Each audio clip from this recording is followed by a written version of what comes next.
Friends, welcome to my channel. My name is Shalini. आज मैं आपसे कुछ ऐसे टॉपिक पे बात करना चाहती हूँ जो काफी लोगों को क्वेश्चंस होते हैं, स्पेशली जो साइंस टीचर्स हैं like physics, chemistry, bio and maths teachers. उन लोगों का ये क्वेश्चन होता है जो 9th to 12th को डील करते हैं, और उनका ये क्वेश्चन होता है कि हमें स्कूल में जॉब करनी चाहिए या फिर कोचिंग इंस्टीट्यूट में।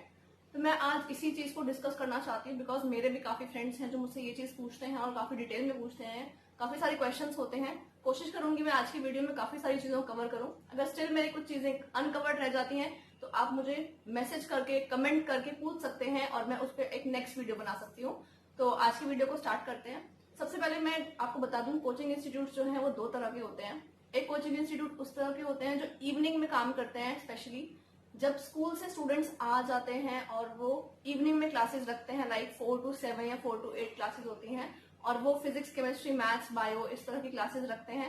एंड कुछ इंस्टीट्यूट्स होते हैं जो फुल डे काम करते हैं, उनका प्रॉपर लॉन्ग ड्यूरेशन होता है काम करने का। तो उनको हम लोग अच्छे इंस्टीट्यूट, बड़े इंस्टीट्यूट जैसे काफी सारे जानते हैं हम लोग, नाम नहीं लूंगी मैं किसी का, ऐसे काफी इंस्टीट्यूट्स हैं। एंड स्कूल में जो टीचर्स जॉब करते हैं वो स्कूल में 9 to 12 को जो पढ़ाते हैं उनका वर्किंग शेड्यूल अलग होता है, और जो कोचिंग इंस्टीट्यूट्स में काम करते हैं उनका जो शेड्यूल है वो काफी अलग होता है। तो दोनों की जॉब प्रोफाइल में, वर्किंग प्रोफाइल में क्या डिफरेंस है, आज मैं वो डिस्कस करने वाली हूँ। चलिए स्टार्ट करते हैं। पहला पॉइंट है वर्किंग आवर्स। लाइक जो टीचर स्कूल में पढ़ाते हैं उनका वर्किंग आवर होता है, वो अर्ली मॉर्निंग सुबह घर से निकल जाते हैं और वो 2 या 3 बजे तक उनका स्कूल खत्म हो जाता है, या फिर स्टे बैक्स भी होते हैं तो 4 बजे तक स्कूल खत्म हो जाता है। उसके बाद वो घर आ जाते हैं और उसके बाद वो ट्यूशंस भी ले सकते हैं। काफी सारे science teacher, maths teacher tuitions लेते ही हैं, ये कंपलसरी है। आप 99% केसेस में ऐसा देख सकते हैं। बट जो इंस्टीट्यूट्स में काम करते हैं, आज की वीडियो में मैं इंक्लूड करूंगी उन टीचर्स की बात करूंगी जो फुल टाइम इंस्टीट्यूट में काम करते हैं, मतलब जो सुबह 10 बजे से जिनकी लेकर के टाइमिंग शाम को 7 या 8 बजे तक होती है। तो होता क्या है इंस्टीट्यूट्स में, सुबह अगर आप जॉब पे जाते हैं 10 बजे या 11 बजे, 11:30 बजे, उनको मॉर्निंग में ड्रॉपर जो स्टूडेंट्स हैं उनको पढ़ाना होता है, या फिर ऐसे स्टूडेंट्स जो डमी एडमिशन करा के हैं, प्रेजेंट हैं, आते हैं स्कूल में, सुबह स्कूल नहीं जाते हैं, वो इंस्टीट्यूट्स में आते हैं, तो वो सुबह अपनी प्रैक्टिस करते हैं, वहीं बैठकर क्वेश्चंस प्रैक्टिस करते हैं, और इवनिंग में वो क्लासेस लेते हैं। इवनिंग में जो क्लासेस होती हैं वो रेगुलर स्टूडेंट्स की होती हैं जो स्कूल जाने के बाद आते हैं और वहां पे क्लासेस देते हैं। तो टाइमिंग होती है स्कूल में वही 7 to 2, 3, 4 या आप मान सकते हैं इतनी टाइमिंग रहती है। लगभग 8 आवर्स की या 7 आवर्स की जॉब रहती है स्कूल में जॉब करने वालों की। एंड वहीं जो कोचिंग इंस्टीट्यूट में काम करते हैं वो काम करते हैं 9 आवर्स। 9 आवर्स से ज्यादा की भी जॉब हो सकती है। वो सुबह 10 या 10:30 बजे या 11 बजे से उनकी ऑफिस टाइमिंग स्टार्ट होती है। अलग अलग इंस्टीट्यूट में अलग अलग टाइमिंग्स हैं, एंड 7:30 या 8 तक उनकी टाइमिंग्स होती हैं। यहाँ पे वर्किंग जो ड्यूरेशन है उसमें आप ये मान सकते हैं कि जो स्कूल टीचर्स हैं वो इवनिंग में ट्यूशंस भी लेते हैं, तो अगर उनका स्कूल टाइम 7 आवर्स का है तो वो 2 या 3 घंटे ट्यूशन भी पढ़ा रहे हैं, तो इक्वल ही पड़ जाता है। टाइमिंग जो है वो सेम ही हो जाती है ऑलमोस्ट। तो टाइमिंग के अलावा नेक्स्ट पॉइंट पर हम चलेंगे। नेक्स्ट हम बात करेंगे एजुकेशनल क्वालिफिकेशन। जो टीचर्स स्कूल में पढ़ाते हैं, 9 to 12 को पढ़ाते हैं, साइंस टीचर्स हैं, मैथ्स टीचर हैं, उनको अच्छे से पता है कि अगर आप स्कूल में जॉब के लिए जा रहे हैं तो आपको बीएड कंपलसरी है and masters in that particular subject जरूरी है। लाइक अगर आप साइंस के टीचर हैं तो आपको एमएससी होना बहुत जरूरी है, और अगर आप मैथ्स पढ़ा रहे हैं तो एमए मैथ्स, या फिर आप किसी और सब्जेक्ट से भी हैं तो मैथ्स आपका अच्छा स्ट्रांग होना चाहिए, वो जरूरी होता है। बट अगर आप इंस्टीट्यूट में काम करते हैं तो बीएड इज नॉट कंपलसरी। वहां पे आपका सब्जेक्ट पे अच्छा कमांड होना चाहिए, वो जरूरी है।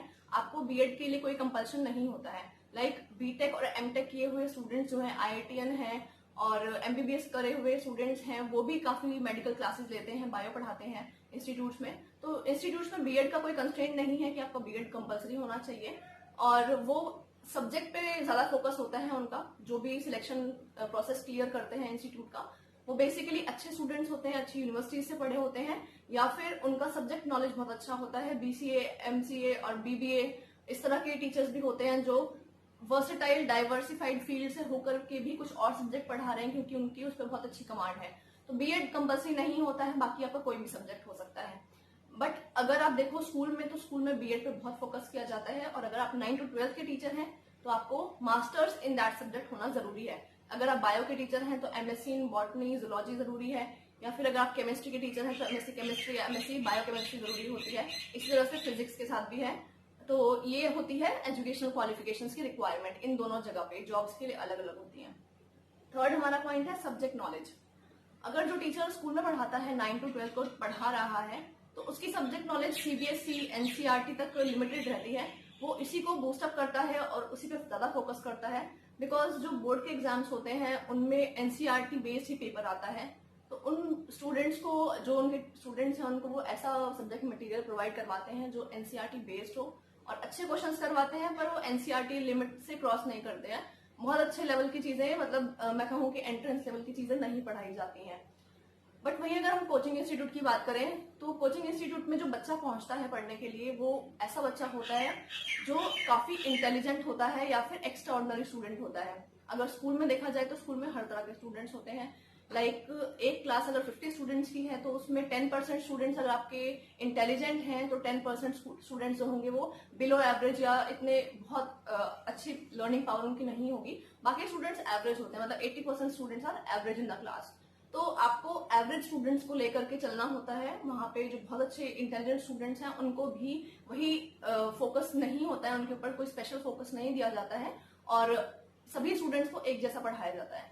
बट अगर मैं बात करूं कोचिंग इंस्टीट्यूट्स की तो वहां पे जो बहुत अच्छे स्टूडेंट्स होते हैं उन पे टीचर स्पेशल फोकस करते हैं ताकि वो उनको रैंक दे सकें, उनको उन बच्चों से सिलेक्शन मिल सके। सिलेक्शन क्राइटेरिया बेसिकली ज्यादा इंपॉर्टेंट रहता है क्योंकि रिजल्ट ओरिएंटेशन दोनों जगह अलग अलग है। स्कूल में बोर्ड एग्जाम में अच्छे मार्क्स आने चाहिए, मतलब 90 से अबव कितने हैं या टोटल ओवरऑल रिजल्ट कितना है, पासिंग परसेंटेज कितना है, उस पर ज्यादा फोकस किया जाता है।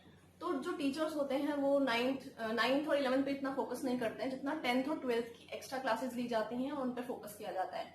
बल्कि कोचिंग इंस्टीट्यूट में सभी बच्चों को जो वहां पहुंचते हैं पढ़ने के लिए, वो जो एक्स्ट्रा ऑर्डिनरी स्टूडेंट्स होते हैं उनको बहुत अच्छा पढ़ाया जाता है, उनको एनसीईआरटी से भी सरप्लस नॉलेज दी जाती है। उन पे इतना अच्छा फोकस होता है कि वो स्टूडेंट्स एनसीईआरटी तो अपने आप ही कर लेते हैं, सीबीएसई का सिलेबस अपने आप ही कर लेते हैं और उनको extra knowledge, extra papers, extra sample papers कराए जाते हैं। पिछले साल के जो पेपर्स होते हैं लास्ट 5 ईयर्स या 10 ईयर के पेपर जो होते हैं वो उनको सॉल्व कराए जाते हैं। उनकी प्रैक्टिस एमसीक्यू क्वेश्चंस में ज्यादा अच्छी कराई जाती है बिकॉज 12th पास करने के बाद उन स्टूडेंट्स को नीट एग्जाम देना है, आईटी जेईई एग्जाम देना है, मेंस एडवांस देना है, तो उसके बेसिस पे उन स्टूडेंट्स की ज्यादा अच्छी मेहनत कराई जाती है, उस पर ज्यादा फोकस किया जाता है। तो रिजल्ट ओरिएंटेशन दोनों जगह अलग है और जो कोचिंग इंस्टीट्यूट्स हैं वो अपने रिजल्ट को इसी तरह से स्टूडेंट्स को अट्रैक्ट करते हैं अपने इंस्टीट्यूट में आने के लिए कि हमारे इतने सिलेक्शंस हुए पर ईयर में, तो उनका काफी ज्यादा फोकस रहता है कि बच्चे का रिजल्ट कैसा आ रहा है, स्पेशली बच्चे का सिलेक्शन कैसा हो रहा है, सिलेक्शन रेट कैसा है किसी इंस्टीट्यूट में। तो सिलेक्शन के ही बेसिस पे रिजल्ट की जो अप्रोच है दोनों जगह अलग होती है। स्कूल्स में बोर्ड पे ज्यादा फोकस किया जाता है, ओलंपियाड्स पे फोकस कम ही स्कूल करते हैं। मतलब अगर आप सिटी में रहते हैं तो आप जानते होंगे कि 1 या 2 स्कूल ही पूरे सिटी में ऐसे होते हैं जहाँ पे ओलंपियाड्स कंडक्ट कराए जाते हैं या फिर national science olympiad, maths olympiad, Aryabhatta exam, इस तरह के एग्जाम्स करवाए जाते हैं, एनटीएससी की प्रिपरेशन कराई जाती है। तो वो कुछ ही स्कूल्स होते हैं, बाकी जो इंस्टीट्यूट्स हैं वहां पे एनटीएससी, एनआईसी जेएस और ओलंपियाड्स और नीट, आईटी जेईई, इन सब की प्रिपरेशन ज्यादा कराई जाती है। नेक्स्ट पॉइंट पे चलते हैं हम लोग। Our next point is teacher का जो सब्जेक्ट नॉलेज है वो कैसा होना चाहिए। अगर टीचर स्कूल में पढ़ा रहा है तो वो अपने आप को सीबीएसई तक लिमिटेड रखता है, वो अपनी नॉलेज को वहीं तक रखता है। बट अगर मैं कहूँ कोचिंग इंस्टीट्यूट में तो टीचर का अप्रोच बहुत अलग हो जाता है। टीचर क्लास में पढ़ाने के टाइम पे भी काफी सारे पेपर्स ऐसे खुद ही प्रैक्टिस करके जाता है कि वो उन बच्चों को ऐसा इन्फॉर्मेशन दे सके कि इस टॉपिक से बच्चों काफी टाइम से क्वेश्चंस आ रहे हैं, मतलब ये टॉपिक बहुत ज्यादा इंपॉर्टेंट है। तो टीचर खुद भी काफी सारे पेपर्स पे नजर रखता है और पेपर को खुद सॉल्व करता है, काफी सारी बुक्स प्रैक्टिस करता है। तो टीचर जब खुद ही प्रैक्टिस करेगा तभी वो अच्छे स्टूडेंट्स को मटेरियल दे पाएगा पढ़ने के लिए और मोटिवेट कर पाएगा। अगर टीचर क्लास में गया और उसको इतनी नॉलेज ही नहीं है, बच्चा डाउट पूछ रहा है, तो वो इम्पैक्ट काफी गलत हो जाता है। तो कोचिंग इंस्टीट्यूट में टीचर को अपनी नॉलेज ब्रशअप रखनी पड़ती है और टाइम टू टाइम अपडेट करनी पड़ती है, क्योंकि हर साल जो भी एग्जाम होते हैं उसमें जो भी क्वेश्चन पूछा जाता है बच्चों को उससे अवेयर करवाना, बच्चे को उस लिमिट तक लेकर के जाना कि हमने आप स्टूडेंट्स आप देखो आपको ये एग्जाम देना है, पिछले साल इसमें ये क्वेश्चन आया था, इस टॉपिक में से आया था। तो बच्चों को इस तरह की नॉलेज दी जाती है। तो टीचर को बहुत ज्यादा नॉलेज जो है वो अपनी इम्प्रूव रखनी पड़ती है इन कोचिंग इंस्टीट्यूट्स। तो अगर मेरे काफी सारे फ्रेंड्स हैं जो ये सोचते हैं कि स्कूल में जॉब कैसी है या फिर कोचिंग इंस्टीट्यूट में जॉब कैसी है, वो सैलरी से ज्यादा फैसिनेट हो जाते हैं और सोचते हैं कि सैलरीज अच्छी हैं तो मतलब कर लेना चाहिए। But there is lot of difference in working approach, job profile दोनों जगह काफी अलग है।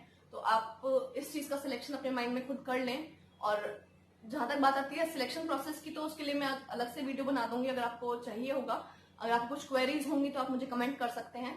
तो आज की मेरी वीडियो यही थी कि जॉब प्रोफाइल कैसा होता है, स्कूल्स में कैसा होता है और इंस्टीट्यूट्स में कैसा होता है। तो that's all for my today's video. अगर आपको अच्छी लगी हो तो प्लीज इसे लाइक करें और मेरे चैनल को सब्सक्राइब करें। Thank you.